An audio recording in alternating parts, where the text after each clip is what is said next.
채무자 은행 계좌에 압류를 했는데 돈도 없고 또 채무자는 아무런 반응조차 보이지 않고 있습니까? 자, 그럼 지금부터 제가 알려드리는 방법대로 진행을 하시면 화면에서 보시는 것처럼 채무자 통장에는 수천만 원 이상의 돈이 압류가 되고 또한 채무자가 합의를 해달라고 바로 연락이 오게 될 것입니다. 고려해도 안 될 때는 이성훈TV, 선불 없는 무료 의뢰 이성훈TV. 채권자분들이 돈을 받기 위해서 가장 많이 하는 법적 절차는 단연코 채무자 은행 계좌에 압류를 하는 채권 압류 및 추심명령 사건이죠. 자, 하지만 안타깝게도 가장 실수와 실패를 많이 하는 것 또한 은행 계좌 압류 사건입니다. 일반적으로 은행은 쉽게 1금융권과 2금융권으로 나눠볼 수가 있겠죠. 우리가 잘 알고 있는 국민은행, 우리은행, 신한은행 등 1금융권 은행의 지점수는 우리나라에 6,000개가 넘습니다. 그렇지만 채무자가 1금융권 계좌를 사용하고 있다면 본점에만 압류를 해도 전국 어느 지역 또 어느 지점에 계좌가 있다고 하더라도 전부 압류가 되죠. 쉽게 예를 들어 채무자가 KB국민은행 계좌를 사용하고 있다고 해보겠습니다. 국민은행은 2025년 4월 현재 전국에 740개가 넘는 지점을 보유하고 있죠. 자, 그렇다고 하더라도 여의도에 있는 국민은행 본점에만 압류를 하면 전국 모든 지점에 개설된 채무자의 계좌는 전부 압류가 된다는 겁니다. 그래서 채무자가 1금융권 계좌를 사용하고 있는 경우라면 당연히 너무나도 압류를 하기가 쉽겠죠. 자, 그런데 2금융권도 1금융권 은행처럼 될까요? 절대 아니라는 겁니다. 이 금융권에는 여러분들도 다들 잘 아시는 새마을금고, 단위농협, 신협, 수협 등이 있죠. 이런 이 금융권 은행의 지점수는 전국에 5,000개가 넘습니다. 자, 예를 들어 새마을금고는 현재 우리나라에 1284개가 운영이 되고 있습니다. 그런데 1금융권과는 달리 이 1284개의 지점 대부분이 별도의 사업자로 운영이 되고 있다는 것입니다. 즉 채무자가 단순히 새마을금고 은행 계좌를 사용하고 있다고 해서 채권 압류를 할 때 새마을금고 중앙회로 압류를 한다면 전국에 있는 단 하나의 계좌에도 압류가 되지 않는다는 거죠. 참고로 새마을금고 중앙회는 일반 고객들의 계좌 개설 및 입출금 등의 영업행위를 하는 것이 아니고 단위금고들의 관리와 지원 그리고 감독을 하는 조직일 뿐입니다. 자, 그렇기 때문에 채무자가 개설 및 거래를 하고 있는 계좌가 어느 지역 또 어느 지점의 계좌인지를 정확하게 파악을 해야 압류가 가능하다는 것입니다. 또 다른 예로 채무자들이 단위농협 계좌를 사용하는 경우가 정말 많죠. 단위농협의 지점수도 우리나라에는 1,000곳이나 있습니다. 역시 이 1,000군데 각각의 점포 또한 대부분 개별 사업자를 가지고 운영을 하고 있다는 거죠.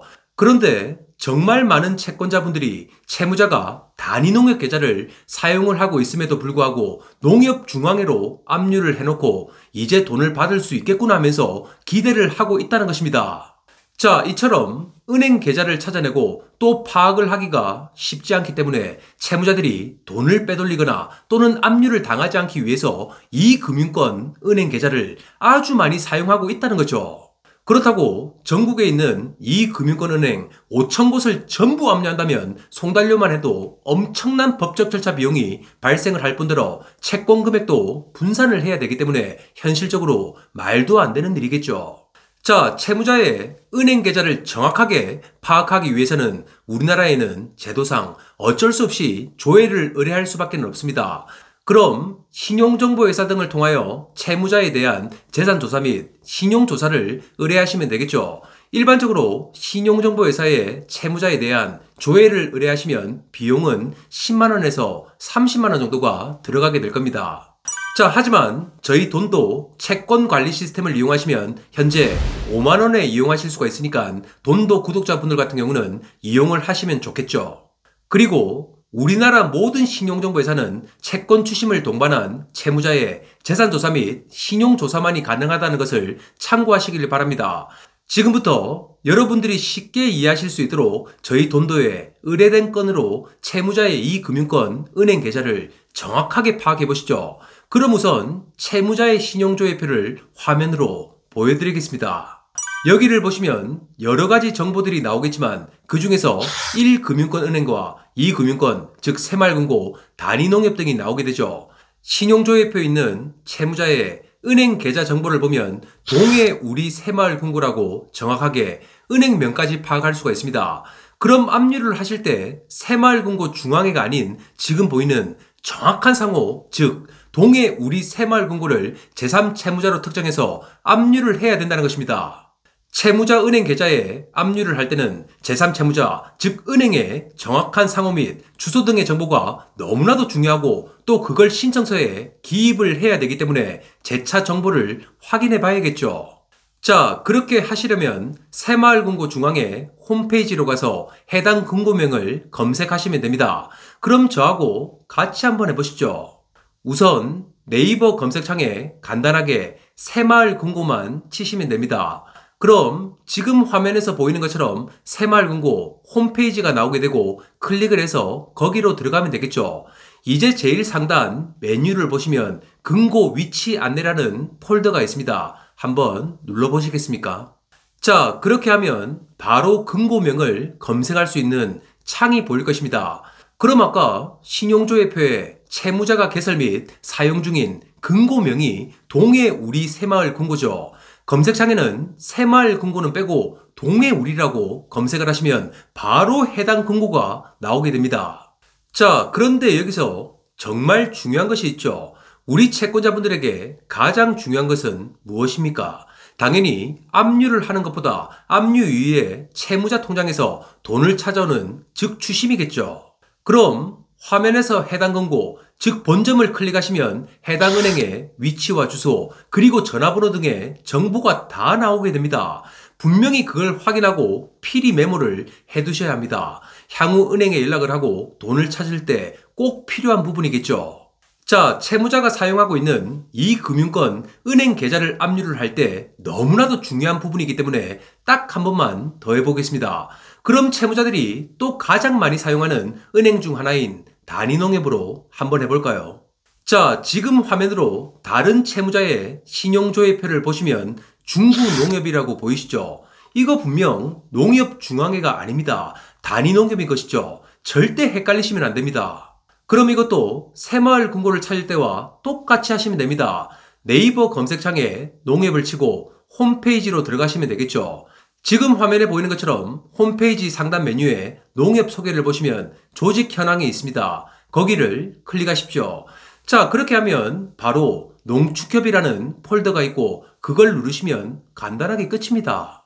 이제 그럼 검색창에서 우리나라 모든 지역에 있는 단위농협을 조회하실 수가 있다는 거죠.